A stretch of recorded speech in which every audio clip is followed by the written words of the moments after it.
Welcome back to the Bullshit Hour, everyone.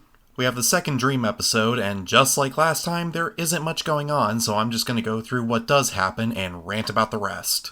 So we start off with Ruby getting her ass kicked by Weiss. In fact, the ass kicking is so bad that the doll of Ruby in the real world gets damaged.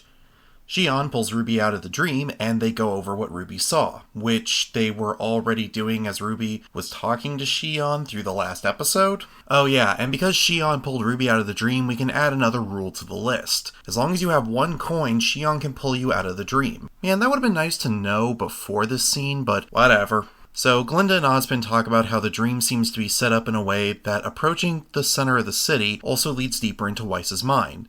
Even though there's nothing to support this yet, but whatever. Also, why the fuck are Oz and Glinda the ones talking about this? Shouldn't the resident expert who is standing in the same room chime in and give their 2 cents? Anyways, Ruby talks about finding Weiss in the dream, but Xion and Glinda say that basically how she acts in the dream is not the real Weiss, and she is being manipulated by the nightmare. Thank God they actually said something about that. I figured that was the case, but this show is so bad at confirming things, it's ridiculous. However, they start talking about the dream version of Weiss as if she's a different person, even going so far as to call her Negative Weiss, to show she isn't the same as Weiss.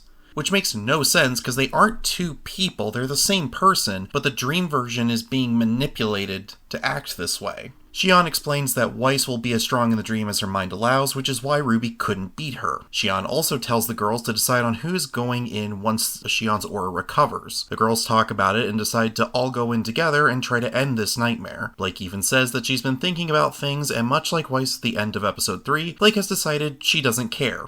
Which I'm sure means I don't care about what I see in there, not I don't care about Weiss. There's a brief scene of Team Juniper coming to check on Weiss and see how it's going, which has no relevance to the plot, so I'm just gonna move along. Xion sends all 3 girls into the dream, which kinda makes me wonder why they didn't do that from the start. Yes, I know there is the line about too many people being easier to detect by the nightmare, but this gets thrown out the window in this episode so we can have the whole team in the dream anyways. Meanwhile, in the dream, Weiss orders Klein to have the robots search for Ruby. One of the jock statues says that Weiss needs to deal with this to prove that she is fit to be a member of the Schnee clan. Yes, clan, not family. And this word is not used again in the entire rest of the episode. Is it too much to ask the translation to be consistent with word choice? Moving along.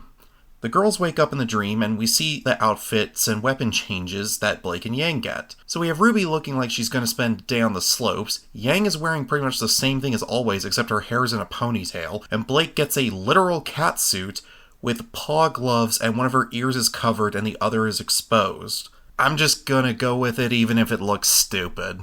Oh, and both Yang and Blake's weapons work as intended and they both have a power boost. Why?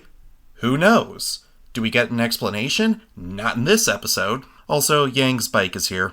No, Weiss hasn't seen it yet, so I have no idea why it's here aside from a nod to the fans of the original series. The girls start heading towards the train tracks and we get reused animation from the last episode. They head to the first marker and appear inside the city. There, Ruby shows the others a Jacques statue, and Blake says that the statue is of Weiss's dad, which you and I know, but this shows how little they know of Weiss and only proves that they should have had more of this show dedicated to the girls learning about one another and being friends, instead of this bullshit. We then cut over to Weiss, and we get the same scene from the last episode, almost line for line of Weiss asking Klein about how things are going. We then get something about a destined time to come and a glass coffin with a glass apple that has a knight chess piece in it and a stem growing out of it. Thanks for setting up more questions, show. Anyways, we cut back to Ruby and she sees Pyrrha locked up with the rest of Team Juniper and she's singing Mirror Mirror. I'll talk about this later, but I fucking hate it. The girls find that the way deeper into the city is to walk into a fountain that is frozen over. They enter into it, and they're farther in the city. Then we cut over to Weiss and Klein is talking about some nonsense. I'm not even going to try and repeat it here. Then Whitley shows up, and Weiss wants to use it as an opportunity to prove that she is a real daughter of the Schnee family. God, I hate how much they repeat that type of line, and it's only been 2 episodes. Then we cut back to the rest of the girls and they're staring at the statue in the city, and Blake says that the size of the statue must mean that the person depicted had a big impact on Weiss's life, and it's Nicholas. I'm going to come back to that later, but just keep it in mind. Then a bunch of glyphs appear and speakers come out of them, and Weiss announces that everyone needs to find and capture Yang and Ruby and return them to the tower. And in a moment of the characters actually being intelligent, they let themselves be captured to get closer to their goal, and then Blake follows them and scouts the area. Then they get taken to a room and find another night piece that Shion says might be useful in getting to Weiss's heart. Blake shows up again and picks the lock of their room in seconds. And despite this, Yang keeps going on about how someone needs to stay there so as to not alert anyone of their escape, which won't matter here soon, but whatever. And Yang doesn't want to use a coin to make another fast travel point, but after Blake shows up, she has no issue with Ruby doing it then.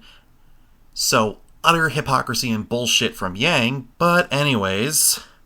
Blake and Ruby enter into an infinite hallway with armchairs, and Weiss catches them and the episode ends. Gee, Yang, it's almost like your point about not getting caught doesn't fucking matter. Do I even need to say what's wrong here? Nothing was gained from this except more questions, and any character development that could have happened was done and gone in seconds. So, now I get to talk about the characterization in this episode, and oh boy, let's start with everyone who didn't get anything added to their character. So we have all of Team Juniper, all of the adults, and all of Team Ruby. Now onto the points I wanted to make from before. Let's start with the scene of Pyrrha singing. So, back to the original show for a second. You know what wasn't a character trait Pyrrha had? Singing, or generally performing. You know who did have that as a trait though? Weiss. So already this doesn't really make sense. Then you have the fact that before, Pyrrha wasn't jailed with the rest of Team Juniper in the dream, and now she is. I couldn't tell you what that means because I have no idea what Weiss is thinking, because all of her scenes were pointless and added nothing to her thought process about these things. And to add to the whole Weiss singing thing, at 2 points in the original series, Weiss has sung as part of a performance in the show. First time was in the White trailer where she sung Mirror Mirror for the first time for an unseen crowd before it transitioned to the fight with the Grimm. The second time was during season 4 when she sang for an audience as a direct callback to the White trailer. And Mirror Mirror makes sense if you think of it as Weiss's song, which is obvious if you listen to the lyrics. In fact, Mirror Mirror is so tied into Weiss's character that they made Mirror Mirror Part 2, which is another song from Weiss's perspective later in the show. That's why Pyrrha singing the song not only makes no sense, but it adds nothing to Pyrrha's character, and it does nothing for Weiss either. And this is doubly true considering that the Pyrrha we see singing isn't even the real one, it's the dream version of her. And then on top of that, the statue thing doesn't really make a whole lot of sense, because aside from a very brief spot at the beginning of the show, and in the previous episode where we saw that Nicholas does actually matter to Weiss, he's never really come up in context of Weiss talking about him. She's never really thought about him or anything like that.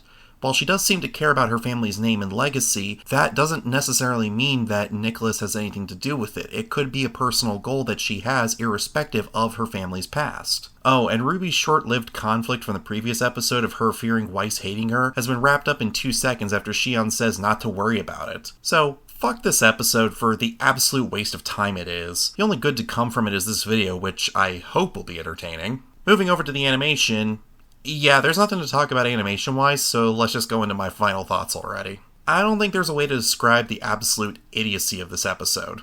I could call it filler, but that would imply that filler episodes can't be good. I could call it the worst thing ever, but that would be over the top and ridiculous. So I'm gonna settle for this description. This episode is the equivalent of watching paint dry. It adds nothing to your life, and you could have done anything else and it would have been a better use of time. So, how about giving a like and subscribing if you agree, or if you want to see more of this type of video, or just so that way this has some point existing. Until next time, this has been Veiled Shadow.